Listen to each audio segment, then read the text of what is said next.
Okay, now I want to introduce you to Professor Shira Klein. She's from Chapman University. She is a specialist in Jewish history, migration, and the Holocaust, and her field is Italian Jewry. And she will introduce our speakers.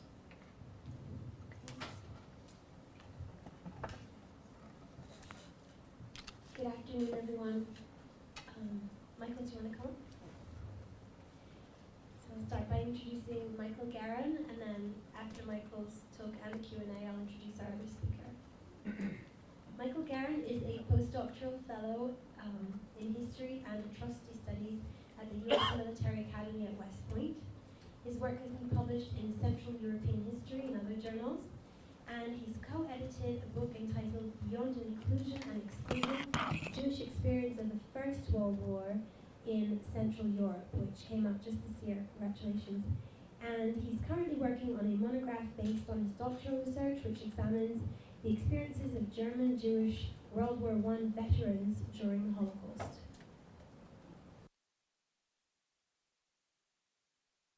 And thank you for the conference organizers for inviting me here. It's certainly an honor to be here. It's also the first time I've been in California, despite having lived here in this country for a long time. So it's definitely an honor. And thank you for all the Holocaust survivors for sharing your story. My paper looks at the situation of Jewish veterans of World War I during the Third Reich and on Kristallnacht specifically, and unfortunately I do not have a PowerPoint presentation to show you, and that's unfortunate. I wanted to actually just look at one particular document and show this to you during the presentation, but I have a government-issued computer that failed on me last week. It was fixed, and I got it back, and everything seemed to be working. But the PDF, Adobe PDF, and the PowerPoint files are still corrupt, as I found out when I was already en route here. So I'm going to have to go without a PowerPoint, and I apologize for that. So let me jump into my paper because I'm bad about going over the time. When Julius, the Jewish co-owner of a successful wholesale business in Würzburg, was deported to Buchenwald on 11 November 1938, it prompted perhaps the only documented collective intervention in Nazi Germany after Kristallnacht. When they learned of his arrest, Konau's employees, there were at least 25 of them, they sent a petition to the Reichschancellery in Berlin asking for his release. They not only wrote a petition to Hitler, it was addressed to Hitler, but each one of the 25 employees put their names and actually signed the petition before they sent it over to Berlin. Several of the employees were members of the Nazi Party, the SA, and there were even two of Konau's employees who were members of the SS. The petition writers articulated their appeal by reminding Hitler that Konau had been an officer in the German army in World War I. He'd won both classes of the Iron Cross at the front lines, had served in the Freikorps, and had been a member of various nationalist organizations. And these actions, they argued, had not only confirmed his national reliability, but had also, quote unquote, proven his Germanness. The intervention was successful. Konau was released from Buchenwald on the 17th of November. In less than 2 weeks later, an order from Göring ordered the release of all Jewish World War I veterans from the camps who had been arrested on Kristallnacht, suggesting that this, in fact, was not an isolated case, that further interventions like this had occurred and required the government to make concessions. Thus, as Jewish men across Germany were subjected to horrific conditions in Nazi camps and awaited an uncertain fate, Konau and others like him, other World War I veterans, were summarily released and given a brief respite, at least until the Second World War closed off all exit routes. Now, this case, I think it presents a challenge to the existing historiography on the November pogrom, which contends that the German public had either remained passive or had been indifferent to the plight of the Jews on 9 November, and that Jews had been rendered neighborless and had suffered a social death by 1935, or at the very latest by 1938. One of the problems with these analyses of Jewish victims during the Holocaust, however, is that they don't really give much attention to the military background of veterans, and I think that this is a major oversight. Fighting in the trenches of World War I had a significant impact on Jews' identity. It changed how they viewed themselves, it changed how they thought and how they acted, and how they reacted to the Nazi seizure of power in 1933. And it also changed how they were treated by other Germans. And my intent here is not to refute the existing scholarship, not at all.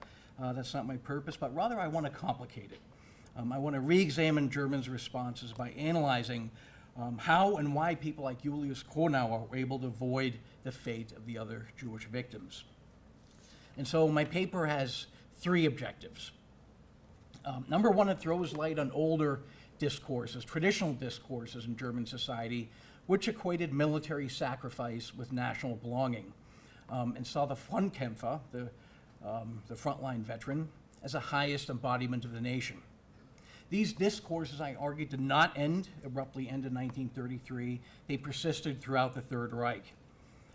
Furthermore, I think that anti-Semitism, National Socialism, and older discourses on military sacrifice, that these two discourses, they were not mutually exclusive.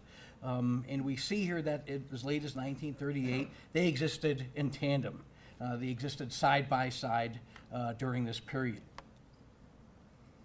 These narratives, number two, this is my second point, of these narratives, they gave Jewish veterans a space to challenge the claims of Nazi anti-Semitism. So if National Socialists argued, for example, that Jews were an un-German and a foreign ethnic group living on German soil, that they were enemies of the fatherland, then evidence of military service during World War I and Iron Cross, for example, would turn these allegations on their head. And third, and perhaps most crucially for this paper, is that these narratives also gave ordinary Germans a space to defy or challenge Nazi racial policy. In 1933, the Nazis' first attempts to completely exclude Jews from German public life had failed. Pressured by Reich's President Hindenburg and other conservatives in the coalition government, Hitler was compelled to add an amendment to the Civil Service Law of 1933, the so-called Frontkämpferklausel, the Frontline Veterans Clause, which exempted any individual, any veteran who served, quote, as part of a combat unit, participated in a battle, an engagement, trench fighting, or in a siege. Exemptions for veterans employed in the civil service, they were officially rescinded by the Nuremberg laws in 1935. That much is true. This is this has been established by the literature.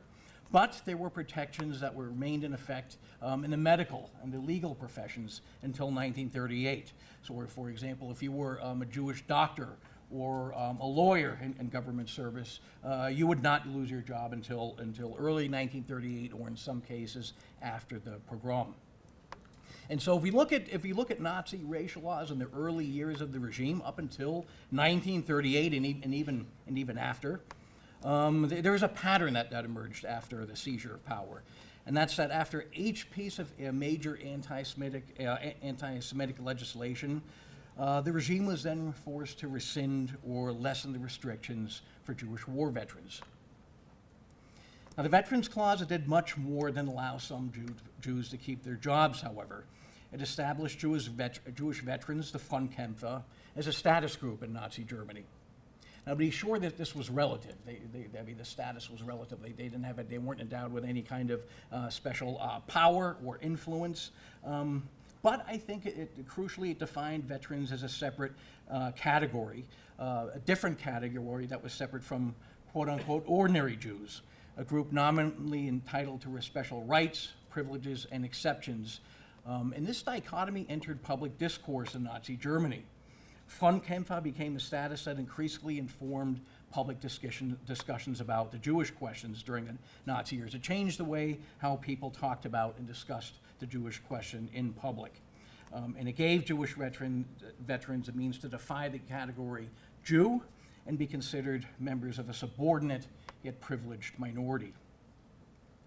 Moreover, in the first years of the Nazi takeover, it was still the nationalist sections of the middle classes that populated key agencies in the government, the judiciary, and the military. These agencies, they largely shaped public discourses and determined how military service and national belonging were articulated and talked about in public. The conservative middle classes in Germany usually distinguished between quote-unquote Jewry, for example, and their former comrades. In personal face-to-face relations, Jewish veterans were often accorded respect and experienced warm relations in circles that did not normally tolerate Jews. And I think this is very clear by looking at Jewish testimonies written by veterans. Germans on the far right saw, quote unquote, their Jews as standing apart from mainstream Jewry, as having proven their Germanness by having been brave soldiers and good comrades during the war. Now, the mechanism undergirding these relations was a positive correlation between military service and national identity. The soldier who had risked his life in the trenches for the fatherland had a powerful claim to citizenship and recognition, regardless of religion, race, or political affiliation. If Jews were indeed suspected of having stabbed Germany in the back or having been traitors to Germany, for example, during World War I, then the Frontkämpfer refuted these allegations in the most powerful terms. Now, in the early Nazi years, we've seen that the open abuse of ex-servicemen had met with condemnation from the public, from the German public, and we see this during the April boycott and even after, and local incidents that followed. And this really shouldn't be surprising in many ways in a society that cultivated and promoted military values and where the military and former combatants of the Great War were accorded an extraordinarily high level of social prestige. It created awkward moments and embarrassment for the Nazis when, for example, it was revealed that the targets of SA violence turned out to be veterans of the First World War. And it was precisely this inconsistency, inexperience, persecution on one hand, and this kind of limited solidarity with the German public on the other, that obscured the gravity of the Nazi threat and led many Jews, many veterans to contemplate accommodation with the Third Reich. Now, veterans' ability to evade Nazi persecution by exploiting the positive image of the Frontkämpfer, this ended abruptly on 9 November 1938. And indeed, many veterans suffered the beatings, the vandalism to their properties, the mass arrests, and they were among the 30,000 Jewish men who were deported to concentration camps between 9 and 11 November. And these accounts make clear that the physical abuse and the public shaming of veterans was calculated from the perspective of the regime. It was intended to show the victims, but also the German public, that all Jews were the same in Hitler's Germany. There would be no more distinguishing between different types of Jews, decent Jews or Orthodox Jews, for example. They were all the same now. But if we look at a specific area, for example, then a different picture emerges. In Würzburg, this is a town that I think is that really has a good source base when it comes to Kristallnacht. We have Gestapo files. This is one of the three cities in Germany where Gestapo records were remarkably intact, at least a majority of them. We have police records. We have court documents from the Landratsämter. We have eyewitness accounts. And taken together, these provide an opportunity to examine how the pogrom played out on a local level. And together, these records make clear that older notions of status, such as having fought in the war, were not entirely swept aside on 9 November.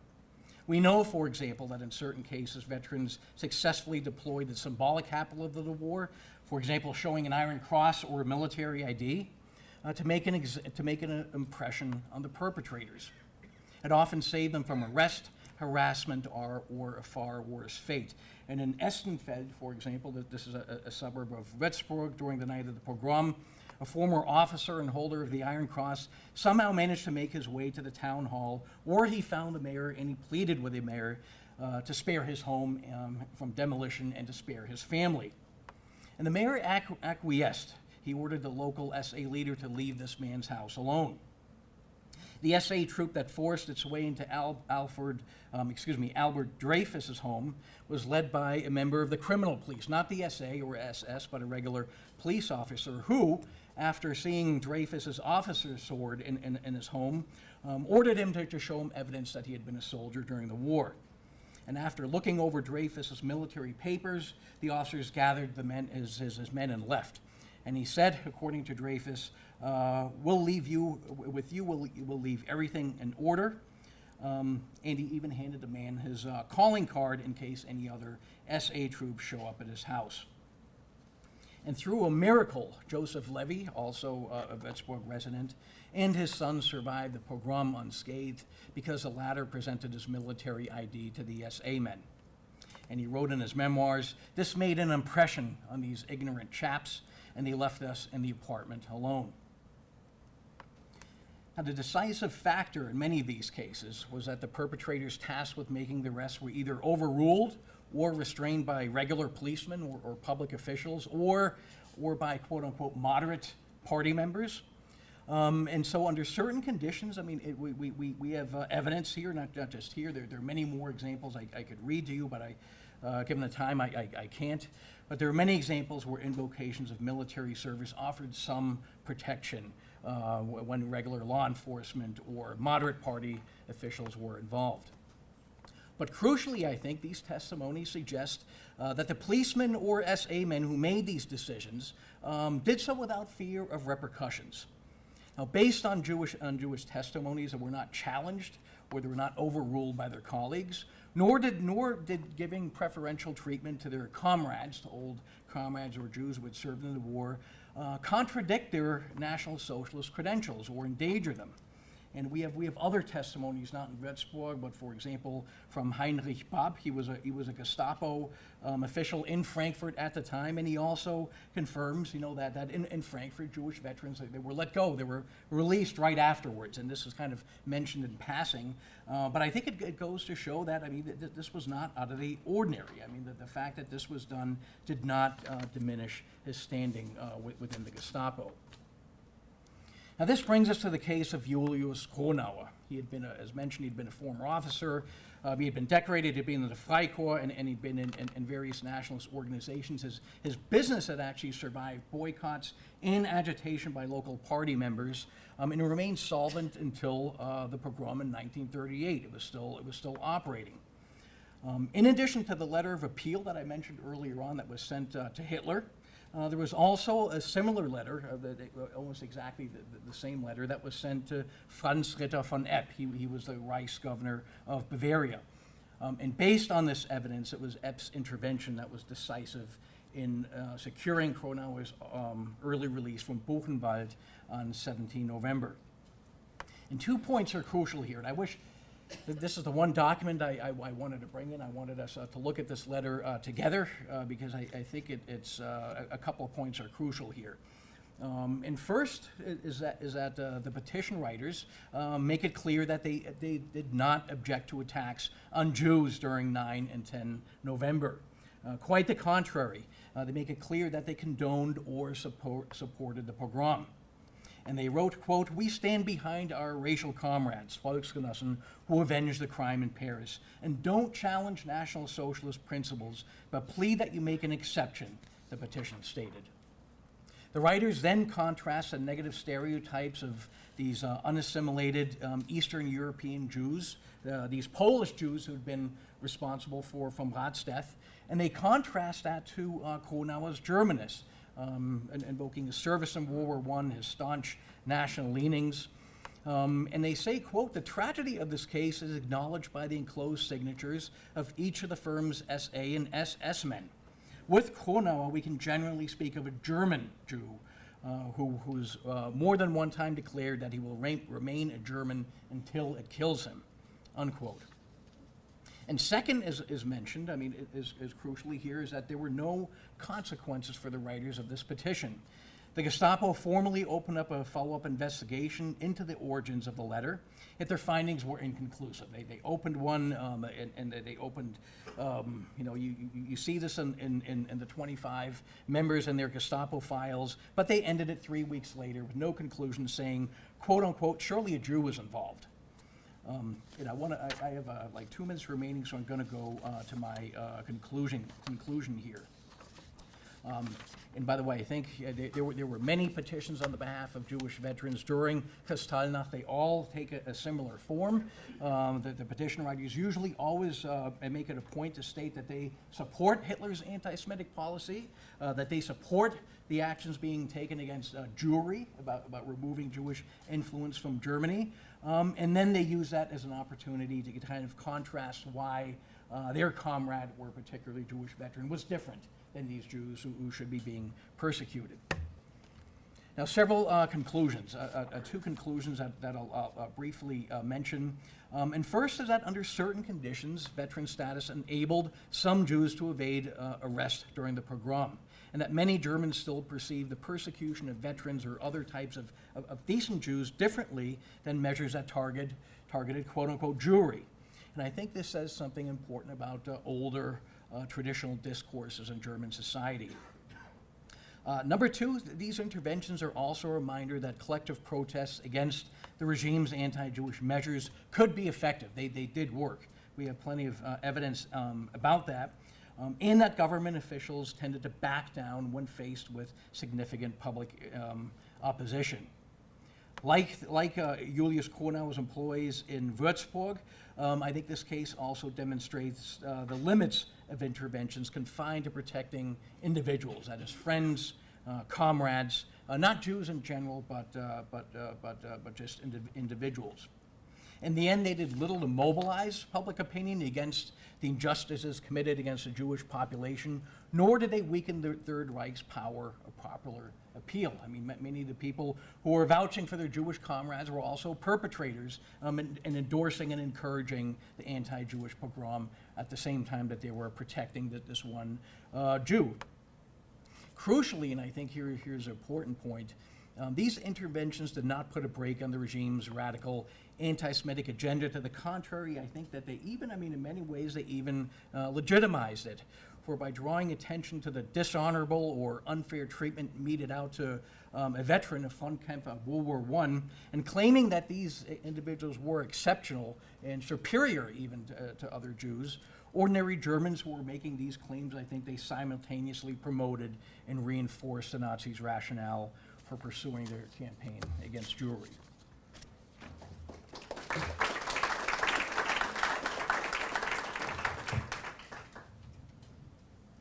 Thank you for a great paper and for keeping time perfectly. You didn't even need me here. So I think we'll take questions for the speaker.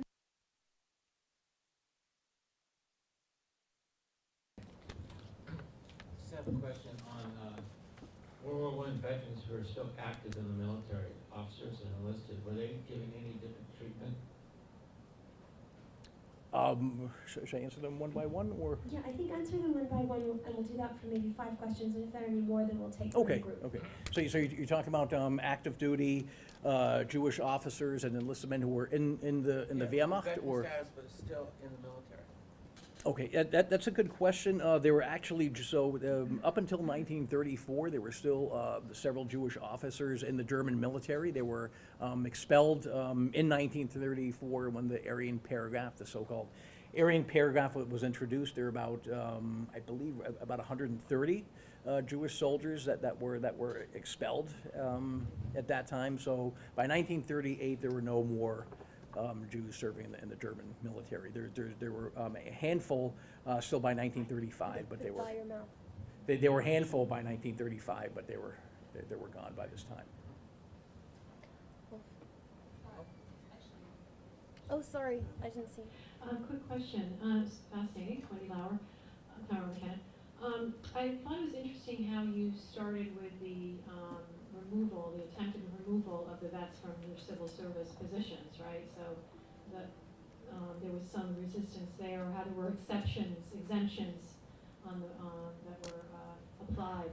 And so the thinking then of how, with the pogrom being the most public violent kind of moment, to test German position on protecting the vets, right? So that was the most in 38.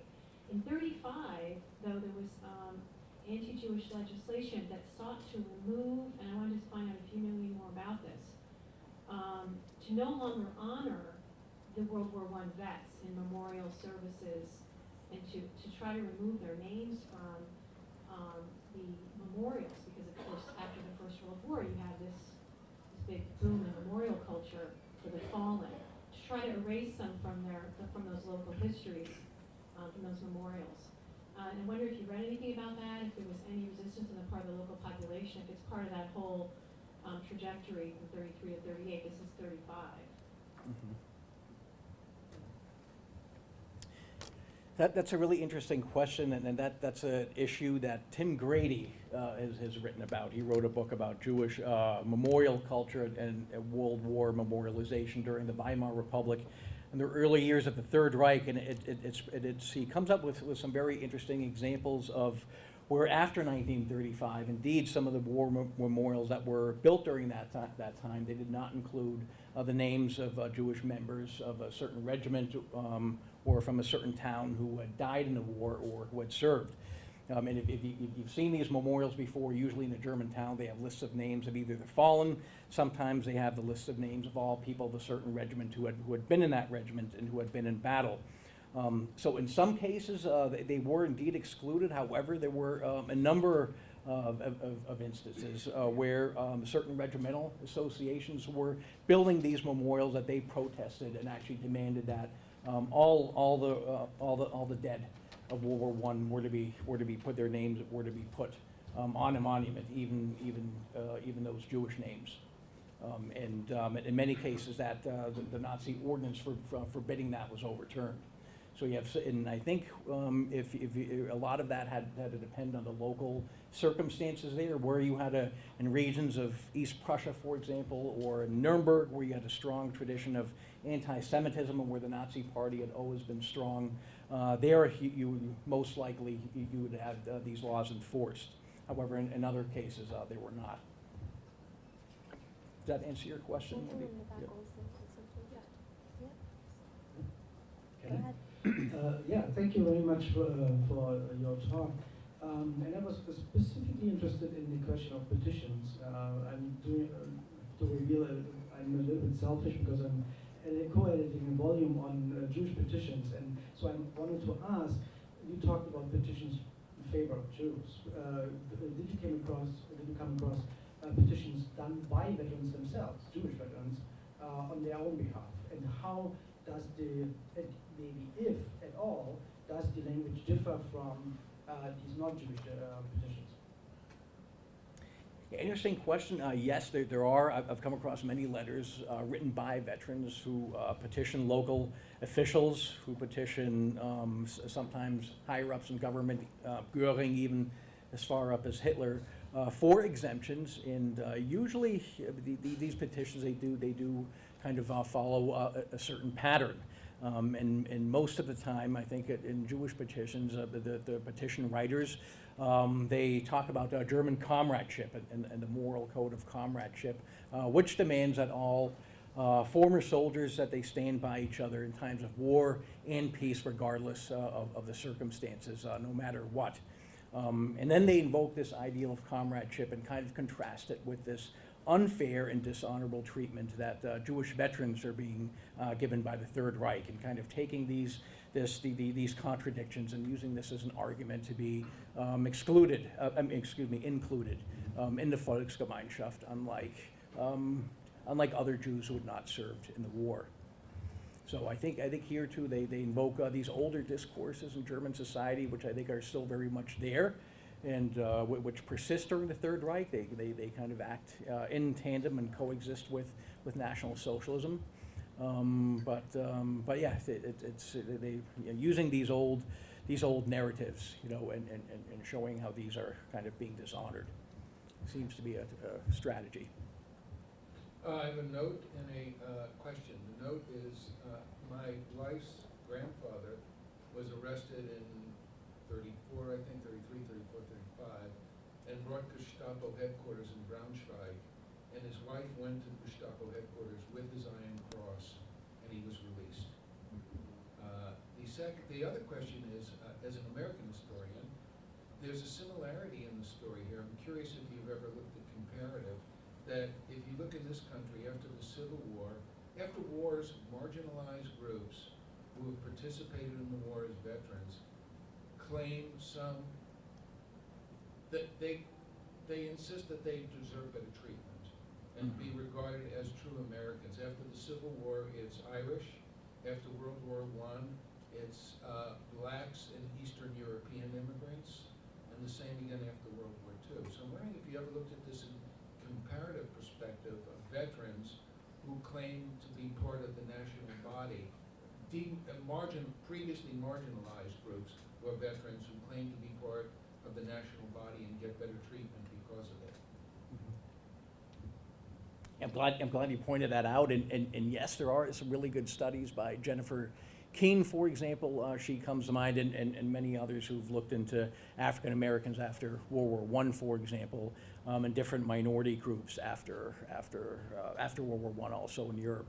And Jews also, I mean, German Jews, they did see World War I as an opportunity to not only discredit anti-Semitic stereotypes of effeminacy and being unworthy, being bad soldiers, and being unworthy as citizens of Germany, and to use this to argue for active participation in the national body and for equal rights.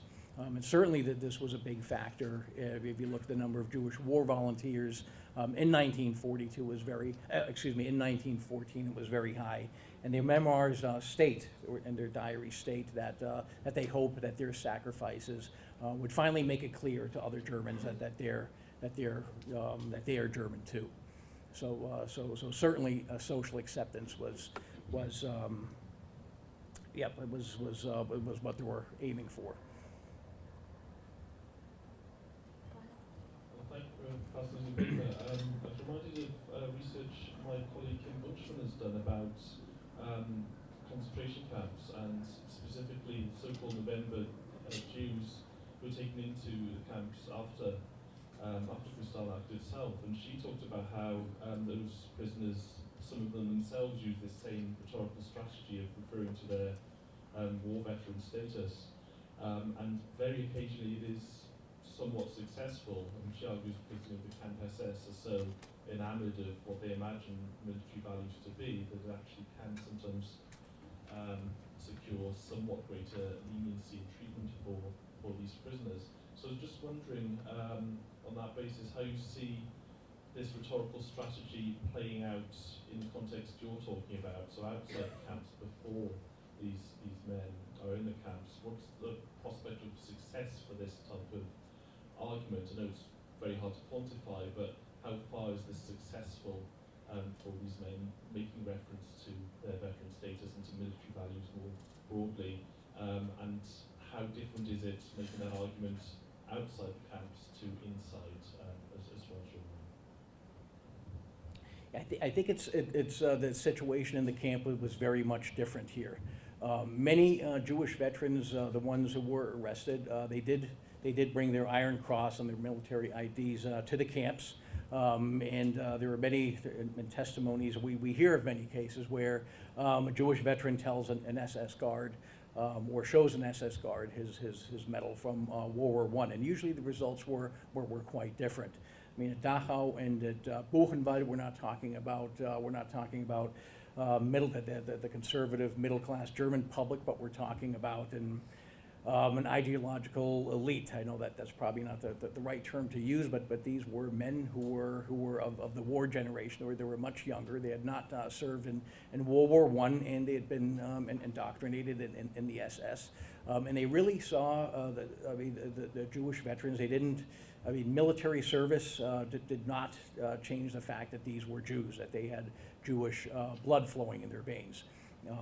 Nazi party propaganda, if we look at it, they depicted Jewish veterans as kind of the Jew who was disguising himself as a good, decent Germans, as a means to kind of fool the unsuspecting or unwitting, to fool the German public. That even though they had an Iron Cross, in reality, I mean, that this really wasn't about sacrificing; it was about gaining Jewish power more than anything else. So these SS guards that we're talking about in the camps, they really saw Jewish veterans as a threat, maybe even a greater threat than a regular Orthodox Jew from Berlin, for example, who looked and acted Jewish in their eyes. Those Jewish veterans who did bring medals with them into the camps or reminded their guards that they had fought in the war, they were usually subject to horrific treatment. And so it did not make a difference in the camps, probably the exact opposite. Can I grab the mic just for a second?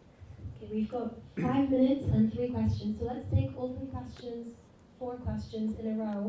I'm not going to manage to answer 4 questions in 5 minutes, but can we take all 4 questions, and then worst case you can always have a chat after the panel's over.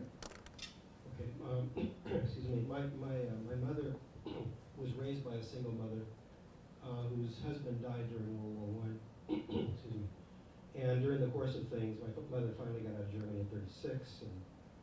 But in the course of things, there were many different stories about how the mayor of the town intervened in a number of different circumstances that really saved her and her mother from persecution, possibly worse. And there was a cousin as well that was saved by the intervention of this mayor. And her cousin's father was also a vet of World War I. I'm just wondering if you ran across situations like that where people in authority especially intervened, perhaps because the father of the family died during the war, and because of that, use that as leverage to help out that family. Mm-hmm. Okay, and our next question, we had one over there, right? Should I answer that in the meantime, or? You mentioned at the beginning of your presentation about Goring gave an order to release World War I vets who'd been arrested on Kristallnacht, and I'd like some more information about that. My grandfather was one of those vets. Do we have one more over there?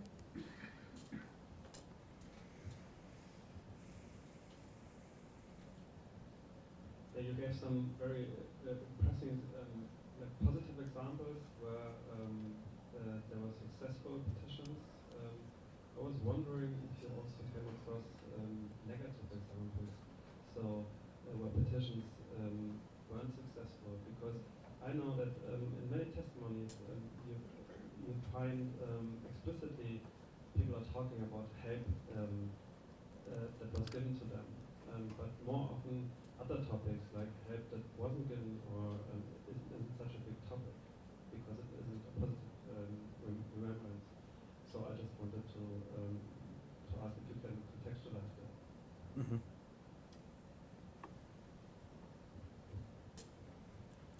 Okay, so for the first question on you mentioned men who had died in World War I, if there are any benefits to spouses and family. The answer is yes. There's actually a very interesting testimony or protest letter that I ran across in my book at the archive there, and this is from a party official. This was a man was a member of the Nazi Party who had petitioned his higher ups, complaining that his next door neighbor, whose husband, there were Jews, her husband had died in World War I at the front lines, that her house was being vandalized by Nazi thugs or SA youth. It was unclear exactly who was doing it, but he was protesting and demanded that this person's house be exempted or protected, but he thought that this was a disgrace. So yes, there were certainly spouses of World War I veterans were also saved or helped on many occasions. Again, this diminished over time, of course, but it did happen.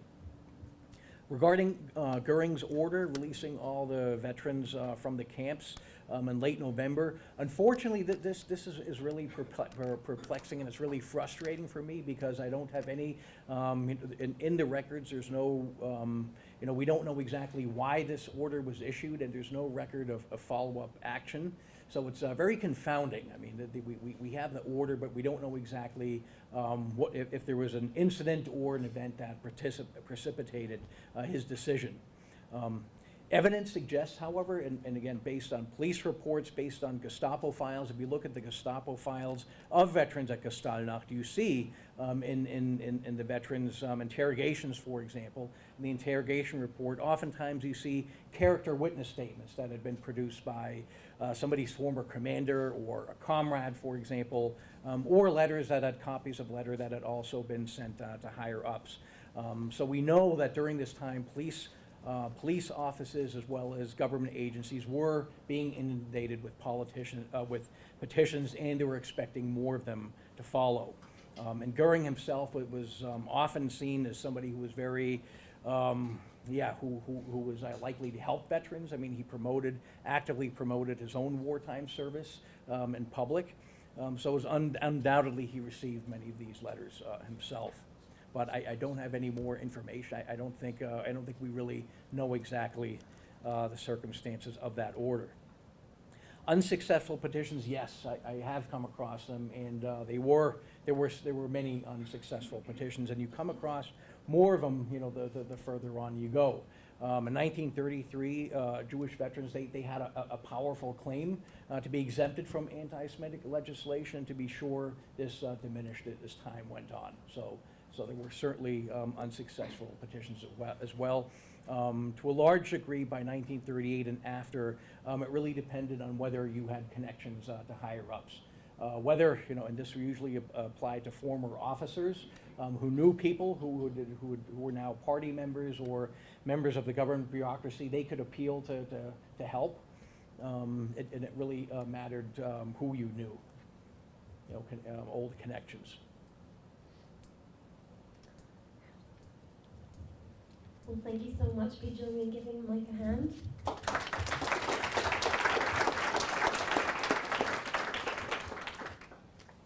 And can I invite Dovbear Kotlerman to come up?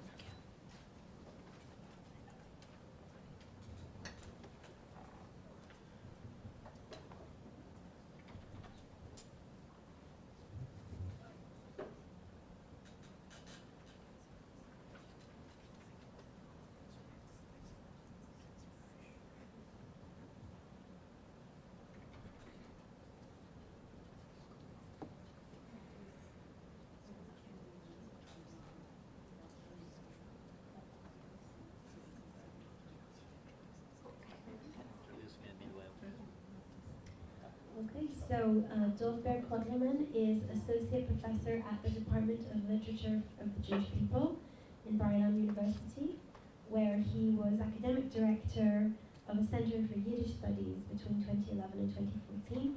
He's written a number of books and edited a number of books in the field of Eastern European Jewish culture and Jewish-Asian connections.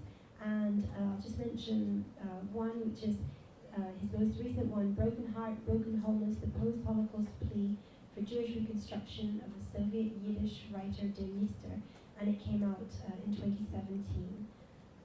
So we're excited to hear your paper, the topic of which is From the Manila Protest to Philippine Visas.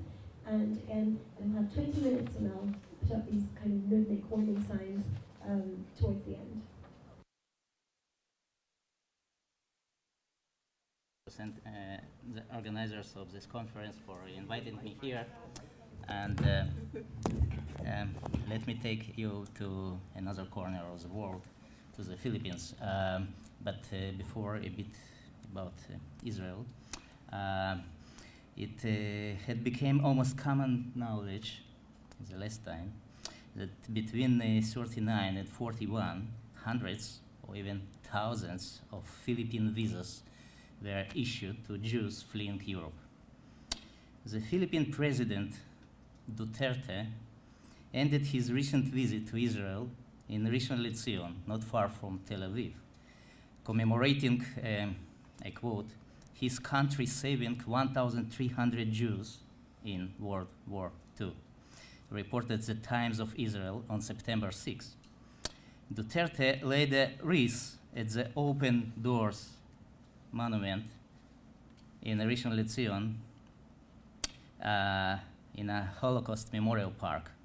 As Duterte's office said in a statement, the monument, designed by a Filipino artist and inaugurated in 2009, symbolizes the humanitarian deeds and the courage of Filipinos in welcoming the Jews under the open door policy in 1939. The Times of Israel explained, in 1939, when most of the world closed its doors to European Jews, the Philippines' then President Manuel Quezon allowed the issuance of 10,000 visas to persecuted Jews. Due to the outbreak of World War II and the Japanese invasion, only some 1,300 Jews actually reached safety in the Philippines.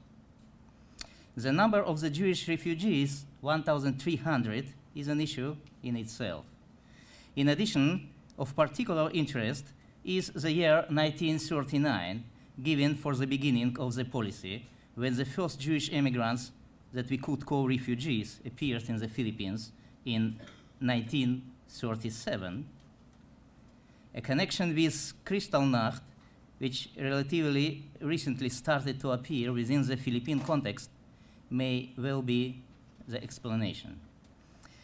On November 19, 1938, the indignation rally took place in Intramuros, the historical old city of Manila, to protect the Kristallnacht pogroms against Jews, to protest the Kristallnacht pogroms against Jews, as well as persecution of Catholics throughout Nazi Germany.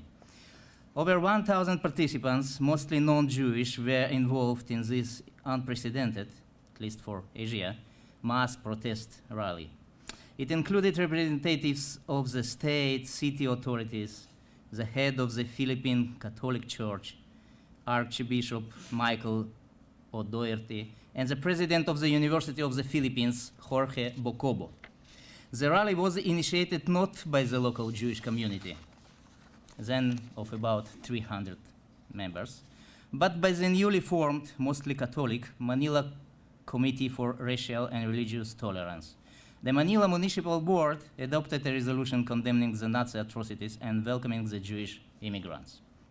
Some of contemporary researchers tend to take this event as a starting point regarding the Philippine role in the rescue of Holocaust refugees, viewing President of the Philippines Manuel Quezon's December 1938 proposal to settle European Jews in the Philippines' Mindanao Island as a direct response to the anti-Kristallnacht mass protest.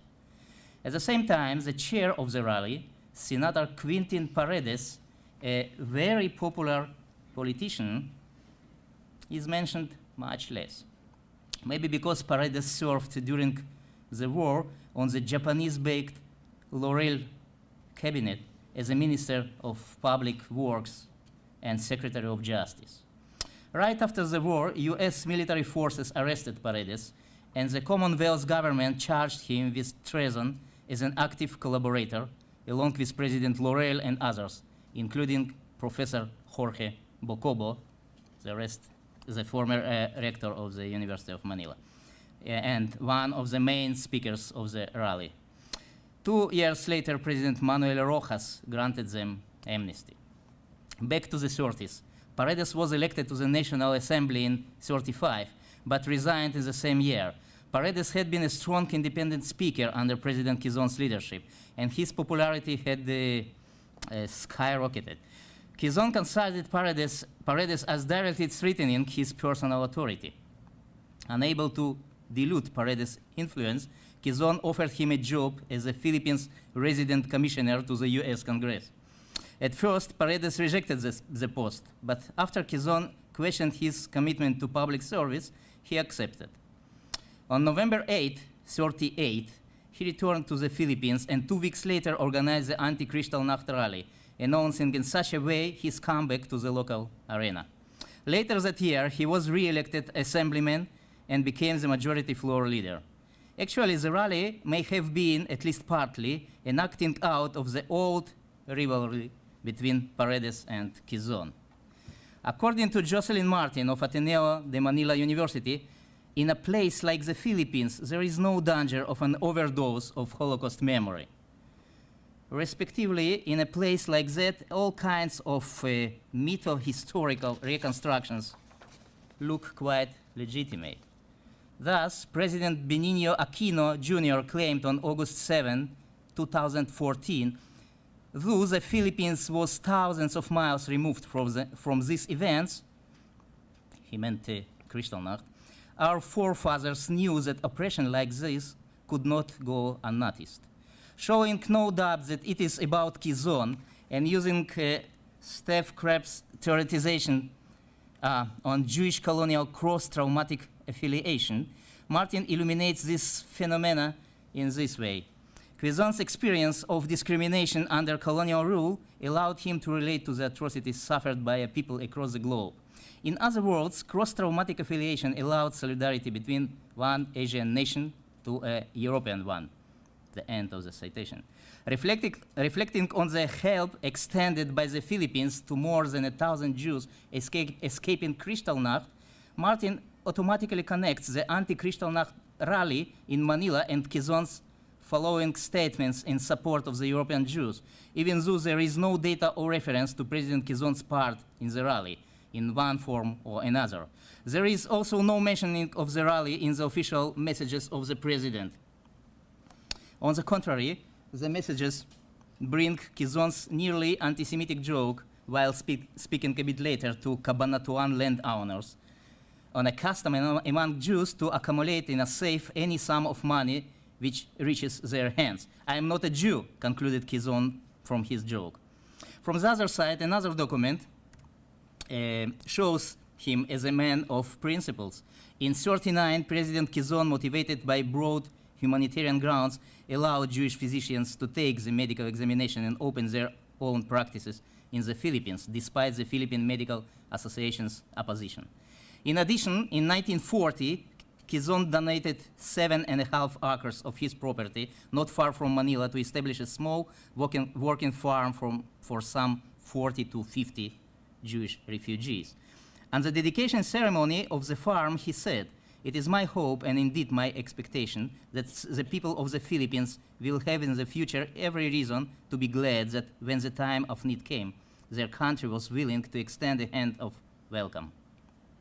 Other reasons for Quizon's pro-Jewish position can be speculated, such as his poker buddies, as Rachel Wyman put it. The brothers Frieder, American Jewish cigar businessman from Cincinnati, who before the war owned the Helena cigar factory in Manila. Maybe you remember the Manila cigars. Yeah. Recently produced a documentary, An Open Door, Jewish Rescue in the Philippines, also tells us it was during a card game at the famous Manila Hotel that one of the Frieders raised the proposition to allow some European Jewish refugees to enter the country. Quizon agreed and proposed on December 38 to establish an agricultural colony of European Jews in the Philippines' Mindanao Island. This is what the film calls a very brave act of courage by then Philippine President Manuel Quizon, who stood up for the German and Austrian Jews and took them in refuge when the Jews were being socially annihilated by the Nazi regime, and during the time when almost all of the entire nations in the world closed its doors for the Jewish people. The German Jews learned about the Mindanao, along with other possible settlement programs, in Australia, Kenya, Rhodesia, British Guyana, and Alaska from the Berlin Jewish newspaper Jüdisches Nachrichtenblatt. More details reached Europe shortly after February 15, 1939, when a special statement was released to the press in Manila in the name of Quizon, showing the president's full awareness of the danger for Jews of Germany and neighboring countries. The recent occurrences in Europe have forced upon the world the problem of providing an asylum for political refugees. These refugees have been estimated at over 500,000, mostly Jews. The Commonwealth government could not turn a deaf ear to the sufferings of these unfortunate people. The Philippine Commonwealth, founded as it is upon justice and righteousness and the preservation of essential human liberties, could not but view with sympathy the opportunity to do its share in meeting the situation. Nice words. Right after that, however, Quizon found it necessary to caution his compatriots. In line with these sentiments, His Excellency, the President, with the cooperation of the State Department of the United States, authorized the admission of the political refugees on a selective basis. Only those whose professional qualifications, particularly in science, could supply needed services in the Philippines have been admitted. He emphasizes the fact that the present immigration laws do not inhibit the immigration of such refugees into the Philippines, irrespective of their number of personal qualifications. With the cooperation of the US Department of State, however, the President has succeeded in limiting the number of immigrants only to those who would be of advantage to the Commonwealth. The Philippine government considered proposed Jewish settlement in connection with a project to develop the sparsely populated and backward island of Mindanao, where the Muslim or Moro minority lives still. Since the 17th century, the island was subjected first to the Spanish and then American and finally Philippine Commonwealth colonization programs. The official statement continues, there is no plan to settle large numbers of immigrants in Mindanao or any other part of the Philippines. It is a policy of the Commonwealth government to preserve the natural resources of the nation for the Filipinos and their descendants. Beyond the rhetoric about justice, righteousness, and essential human liberties lays the reality that only a very limited number of Jewish refugees would fit Quezon's visas for Jews plan. It is rather hard to determine today whether Quezon really meant to limit the number of Jewish refugees or merely playing some political games with the Americans, demanding full independence for the Philippines. Still, it would seem the Jewish refugees could have been incorporated into the national program of Mindanao development. However, the proposed Jewish settlement on Mindanao was quickly reduced from an initial number of 30,000 to just 10,000 settlers over the period of 10 years. Frank Ephraim describes in detail the political obstacles in the way of the Mindanao project. From the beginning, the Americans, some Philippine politicians, and some local inhabitants objected, and the controversial plan got stuck. In May 1940, the Philippine National Assembly voted 67-1 for an immigration law, the new one, which limited to 500 the number of quota immigrants permitted annually to enter the Philippines.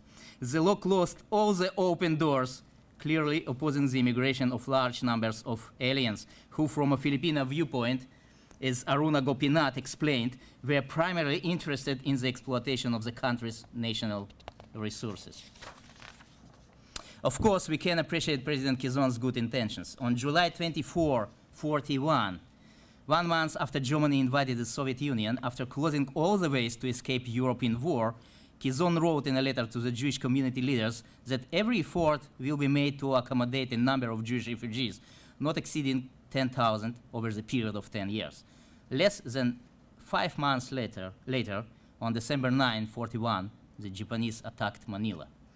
Regarding the number of 1,300 rescued Holocaust Jews, as Philippine Star put it on June 6, 2013, the total number of the Jewish immigrants in the Philippines since the mid-30s varies in different sources from 1,000 to 1,300.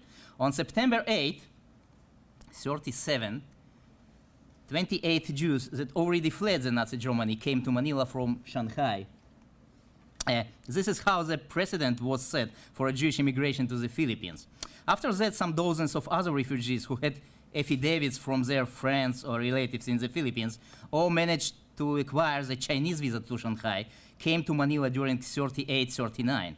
Others, about 150 persons based on pre-approved selection lists, were granted a special American visa for the Philippines. This later case was approved by the U.S. High Commissioner in the Philippines, Paul McNutt, in cooperation with the Manila Jewish community based on a list of 14 useful professions, including cigar experts.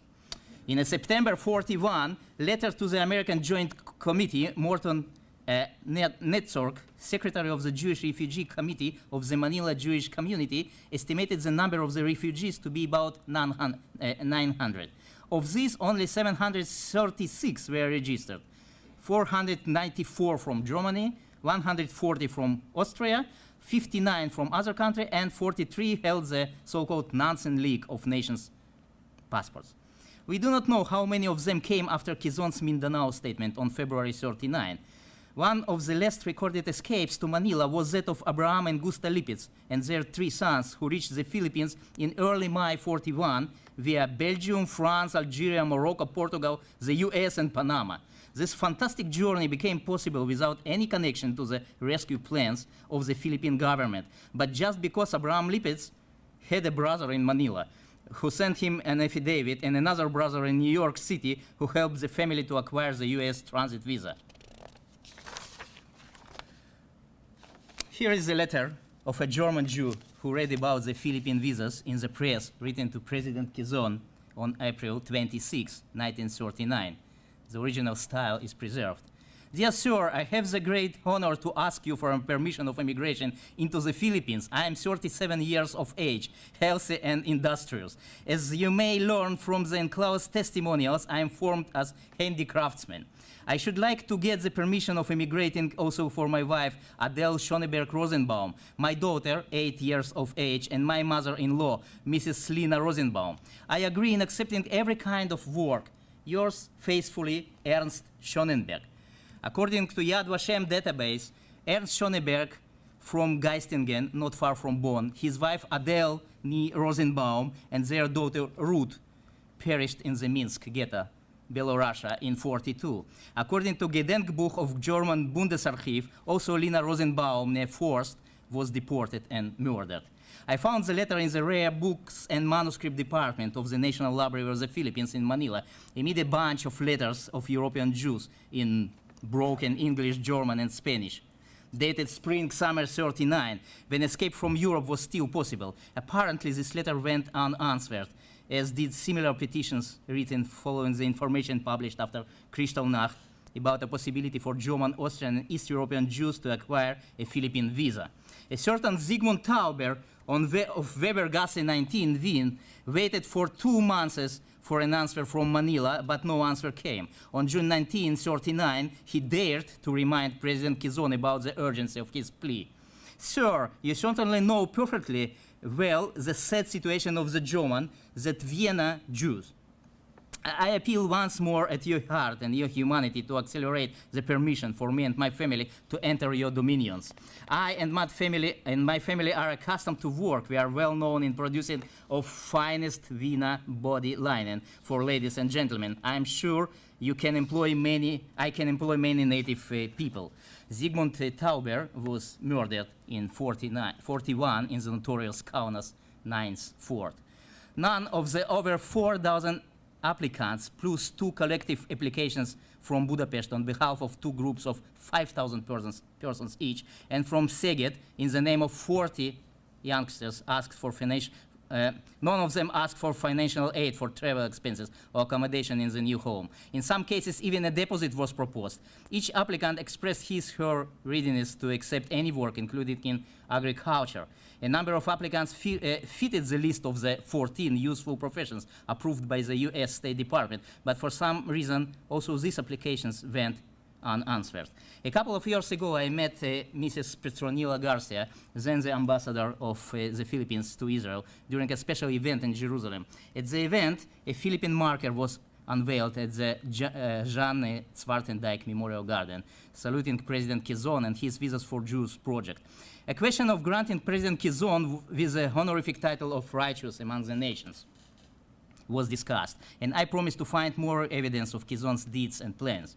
Then I came across the above-mentioned letters collected together with related documents, such as the Manila Jewish Refugee Committee's correspondence, affidavits of immigrants, and photos of men, women, and kids, evidence of the cruel situation wherein a modest effort could have saved innocent people. Only one applicant, Alex Buchsbaum from Budapest, survived. In summer 1940, he managed to escape for Bulgaria, where he joined 380 passengers of the SS Libertad in Varna and reached the shores of mandatory Palestine. All the rest of the Philippine visa seekers, in our case, found their deaths in various concentration camps, ghettos, and Hungarian labor battalions. Thank you very much.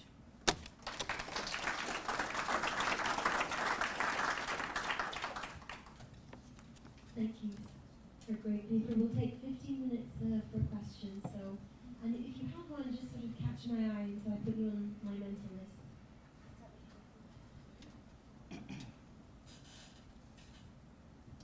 I was wondering, in the Philippines, either for or against what the president was trying to do, knowing that there's such a major player in everyday life and in politics in that country? As I said, the Catholic Church organized this famous rally around the Kristallnacht. It was an interesting rhetoric all the time. That is, they mentioned Catholics mostly, yeah, and the Jewish topic was in the background. I don't know what kind of relations was between President Kizon and the church, but I know that Senator Paredes, whom I mentioned before, it was his so-called company, and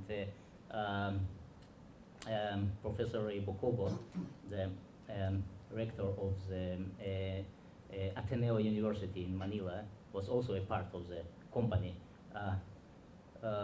Maybe it was a kind of rivalry too between the company of card players in the Manila hotel with McNutt and another associated with Catholic Church, but I can't say it 100%. Ask about McNutt, because it seems that consuls have a lot more discretion, American consuls, than we usually give them credit, and McNutt emerges as one of the more decent people within the State Department. Could you talk a little bit about him? Yeah. McNutt was part of the chain to get the it was a special American visa for the Philippines, and German and Austrian Jews had the only opportunity to get the visa via the American consulate here and there. And McNutt was the man who approved all the visas, actually. I came across an interesting witness about 500 Jewish refugees sitting in Italy in '39 and feeling that the situation is getting worse, and asking for the Philippine visa. And McNutt refused these 500 refugees to give them a visa, because the Jewish community of Manila and the same brothers Frieden, refused to support all the 500 refugees, which it was like $40 for each man, or $90 for a family of 3. And of course, it's not the only role of McNutt. Yeah? He approved other visas. The question here is how the Philippine state was depending on the U.S. State Department. And it's a big question. It's a big question. Henry Feingold states that Philippines were independent in this topic. Others say it's not so. But you saw the documents about limiting the number of the immigrants. I think the truth is somewhere in between. It was possible, but for the approved lists of the refugees.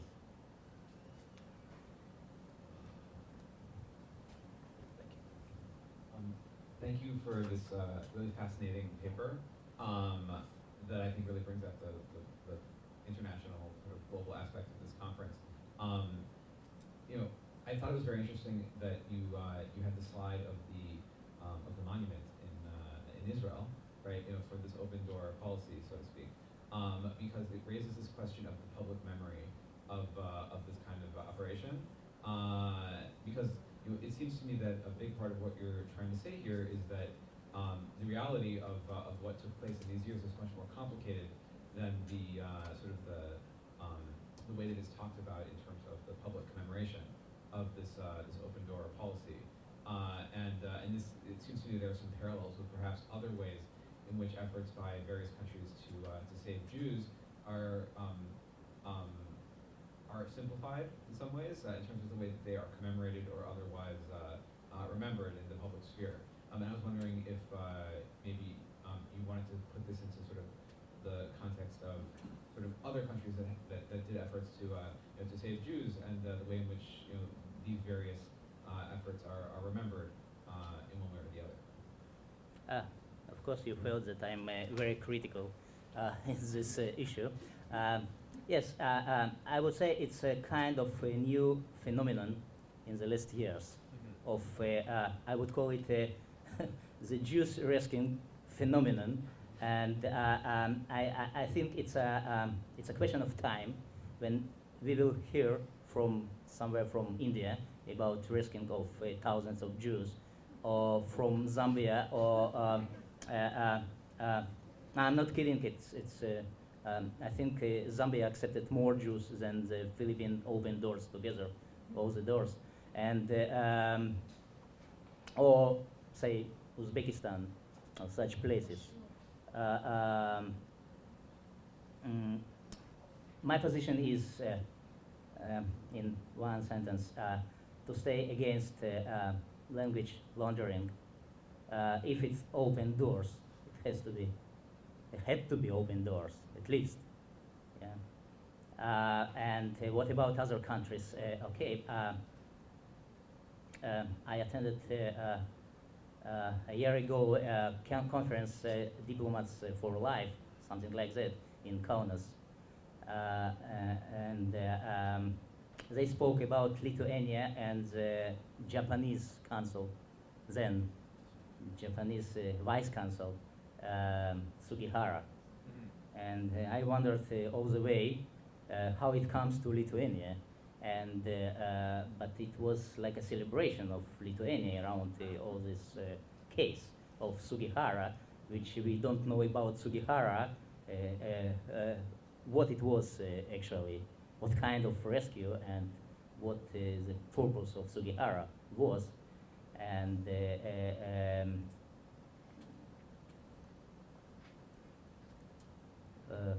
so again, I think somebody from India already mentioned 5,000 Jews rescued by the Indian authorities, and of course the Chinese. The topic of Shanghai is very popular in the last years, and I even attended a kind of a musical in Shanghai, in Shanghai synagogue, which was restored, very nice, and the musical was dedicated to the Chinese rescue of Jews. But we know about Shanghai, it wasn't a Chinese city at all, yeah, and no visa. It was possible to enter the city without visa.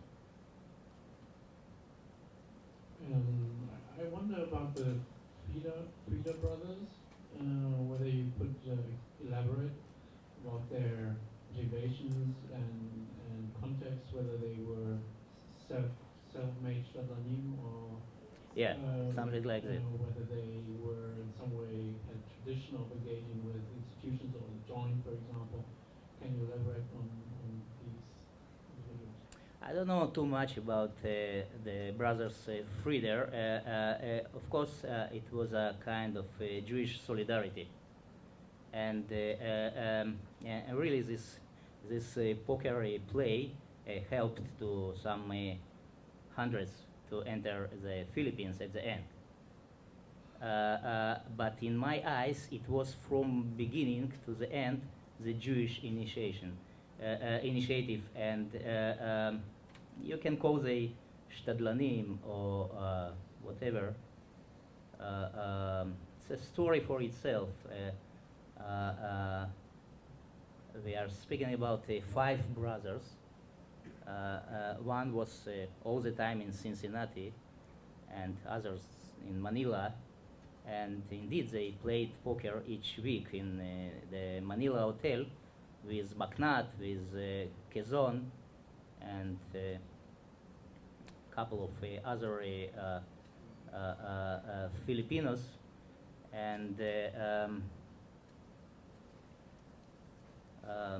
this is how all this case started. I don't know too much about the brothers. My topic was I was more interested in the Filipinos' reaction to the Kristallnacht and to the rescuing of Jews. Oh, hi. Could you say a little bit more, or perhaps map out a little bit why do you think the primary reasons for the failure of the program were? Was it primarily anti-Semitism? Was it pressure from different forces? How exactly did it play out? Who do you blame, I guess, is the question. Antisemitism from which side? For why the Jews who were applying weren't let into the Philippines? I don't see any anti-Semitism here in this case. It was a kind of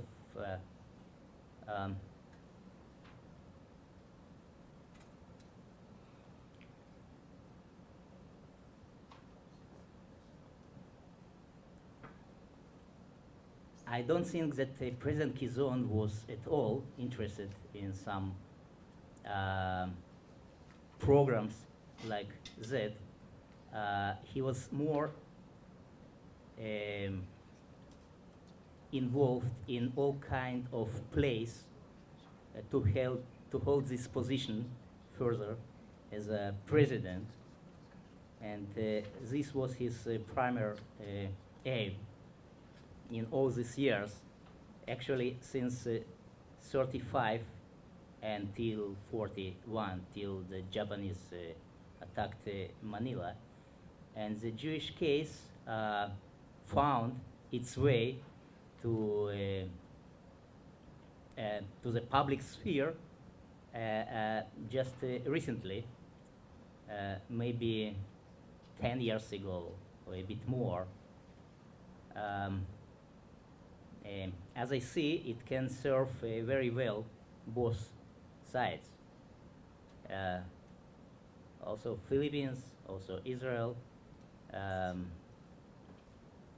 I read in the newspapers recently that after Duterte's visiting Israel and all this ceremony around the Rishon LeZion memorial, some Israeli company got a concession, a big oil concession near the Palawan island. I don't want to be a political analyst here, but now it's good for Jews. Yeah. Can I have the mic just for a second? Yeah. Thanks.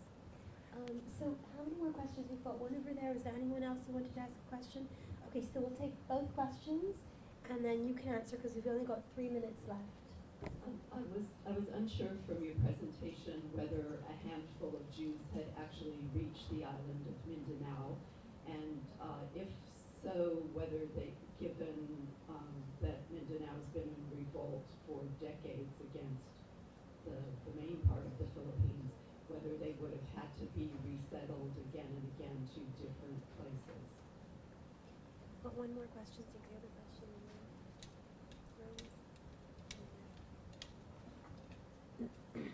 As far as I know, just one Jew. Yes.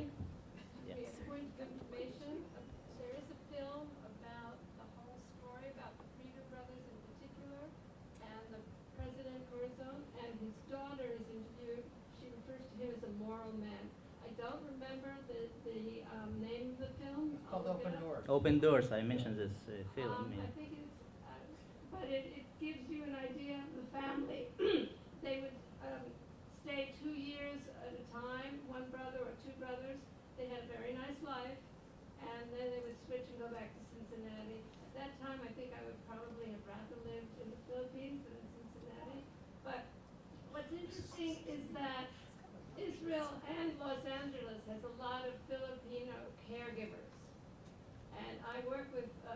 survivors in a senior program with a lot of Philippine caregivers. And they all knew about the Holocaust because it's taught in their schools. And not every city in this country or many other countries can say the same thing, that it's part of the educational programs of the country. 1 minute. Okay, I'm not sure that the Holocaust was taught in the Philippine schools. Yeah, maybe somewhere in Manila. As far as I know, it was not so.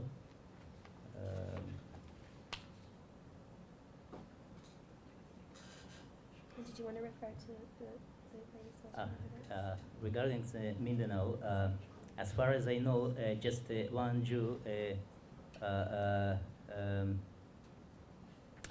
succeeded to reach this place, and one family actually from Germany, and the family survived there for 1 year, and then they left for Manila. It was a very strange plan.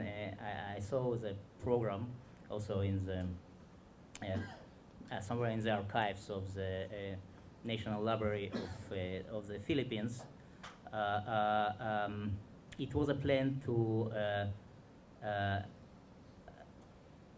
build a settlement between the Moro population and the Christian population. There is a Christian population in Mindanao, in the northern part of Mindanao. Somewhere in the southern part, the Moro people, and in the middle, it was a plan to build this settlement, kind of fantastic plan. But according to the estimation of a special institute which was involved in all these programs in 1940, it was enough place for 2 million people there in Mindanao. Yeah. All right, I'm going to draw the line here. I study Italian history, but I keep time like a German. So thank you so much. Please join me in thanking our two excellent speakers.